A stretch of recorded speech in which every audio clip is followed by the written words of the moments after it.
எல்லா தமிழ் மக்களுக்கும் என்னுடைய வணக்கம். இன்றைக்கி நம்ம ஒரு லஞ்ச் ரெசிபி தான் செய்ய போகிறது. மசாலா வெஜ் புலாவ். கொஞ்சம் மசாலாவில் அதிகமாக சேர்த்து பஸ்மதி ரைஸ் எல்லாம் சேர்த்து வெஜிடபிள்ஸ் எல்லாம் சேர்த்து செய்கிற ஒரு ரெசிப்பியாக இருக்குது. ரொம்ப டேஸ்டியாக இருக்கும். எப்படி செய்யலான்னு பார்த்துட்டு வரலாம். அதுக்காக 2 கப் அளவுக்கு பாஸ்மதி ரைஸ் நான் எடுத்துருக்கு. 4 பேருக்கு சாப்பிட்றதுக்கான அளவுக்கு தான் இன்றைக்கி நம்ம செய்ய போகிறது.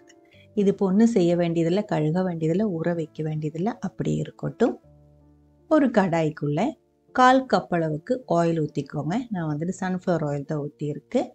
ஆயில் சூடானதுக்கப்புறம் 1 டீஸ்பூன் அளவுக்கு ஷாஹி ஜீரா, 1/4 டீஸ்பூன் அளவுக்கு சீரகம், 6 கிராம்பு, 2 பீஸ் பட்டா, 6 ஏலக்காய் இதெல்லாம் சேர்த்ததுக்கப்புறம் நல்லா வதக்கி அது கொஞ்சம் ஃப்ரையான ஒரு மணம் வரட்டும். அதுக்கப்புறம் ஒரு வெங்காயம், மீடியம் சைஸ் வெங்காயம் சின்ன பீஸை கட் பண்ணி சேர்த்து வதக்கிக்கோங்க. நல்ல ஒரு ப்ரௌன் கலர் ஆகிற வரைக்கும் வதக்கிக்கோங்க. அதுக்கப்புறம் 1 டேபிள் ஸ்பூன் அளவுக்கு இஞ்சி பூண்டு பேஸ்ட் அது கூடி சேர்த்து பச்சை மணம் போய் நல்ல ஒரு மணம் வர்ற வரைக்கும் வதக்கிடலாம். அதுக்கப்புறம் காரமாக இருக்கிற 3 பச்சை மிளகாய் சின்ன பீஸை கட் பண்ணி சேர்த்து வதக்கிக்கோங்க.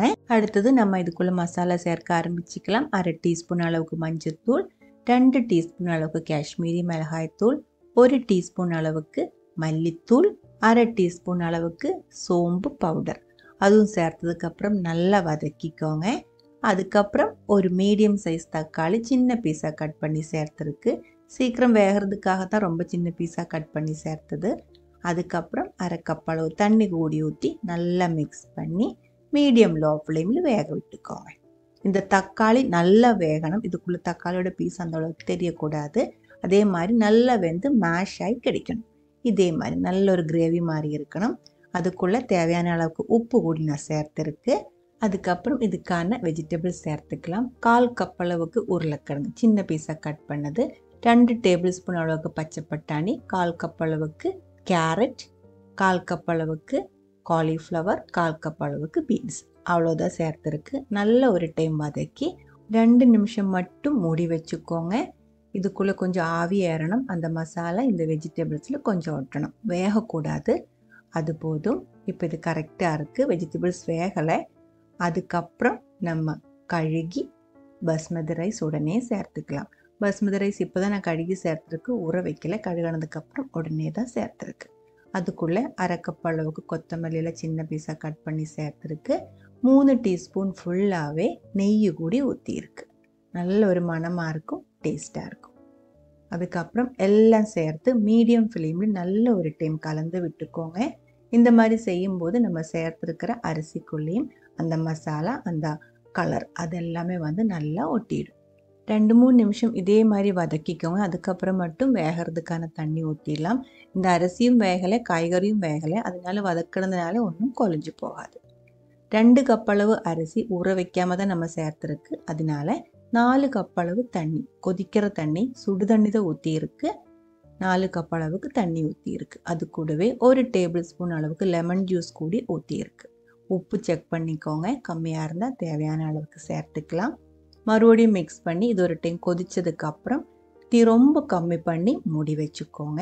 ரொம்ப கம்மியாக இருக்கிற தீயில வேகிறதுக்காக தான் 4 கப் அளவு தண்ணி ஊற்றியிருக்கு. தீ ரொம்ப அதிகமாக வச்சு வேக வச்சிருச்சு அப்படின்னா இந்த தண்ணி பத்தாமல் போயிடும். பாதி வெந்ததுக்கப்புறம் இது வந்து நல்ல ஒரு டைம் கலந்து விட்டுக்கோங்க. அந்த வெஜிடபிள்ஸ் வந்து மேலே நிற்கும், அரிசி கீழே வந்துடும். அதனால இடையில வந்து இதே மாதிரி நல்லா மிக்ஸ் பண்ணிக்கோங்க. இப்போ பாருங்கள், இது வந்து கொஞ்சம் ஈரமாக தான் இருக்குது.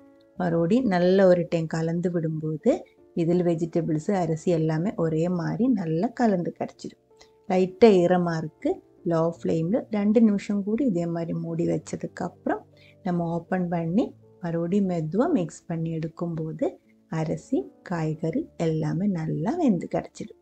நீங்கள் வேக வைக்கும்போது தீ அதிகமாகிடுச்சு அப்படின்னா தண்ணி சீக்கிரம் வற்றிடும், அரிசி வேகாமல் இருக்கும். அந்த டைமில் கொஞ்சம் சுடு தண்ணி அதிகமாக ஊற்றி கூடி வேக வச்சு எடுத்துக்கலாம். மசாலா வெஜ் புலாவ் ரெடியாக இருக்குது. 4 பேருக்கு சாப்பிட்றதுக்கான அளவுக்கு தான் இன்றைக்கி நம்ம செஞ்சுருக்கு. இது சாப்பிட்றதுக்கு சைடிஷ் ஒன்றுமே பெருசாக தேவைப்படாது, ஊறுகாய் மட்டும் போதும். பிடிச்சிருந்தா கண்டிப்பாக ட்ரை பண்ணி பாருங்கள். அதுக்கப்புறம் உங்களோட கமெண்ட்ஸ் எல்லாம் சொல்லிடுங்க. இந்த சமையல் பிடிக்கிற ஃப்ரெண்ட்ஸுக்கு மறக்காமல் ஷேர் பண்ணி விட்டுக்கோங்க. நீங்கள் இது வரைக்கும் நம்ம சேனலுக்கு கொடுத்துட்ருக்கிற சப்போர்ட்டுக்கு ரொம்ப ரொம்ப நன்றி. உடனே பார்க்கலாம் இன்னொரு ரெசிபியோட. அது வரைக்கும் வணக்கம்.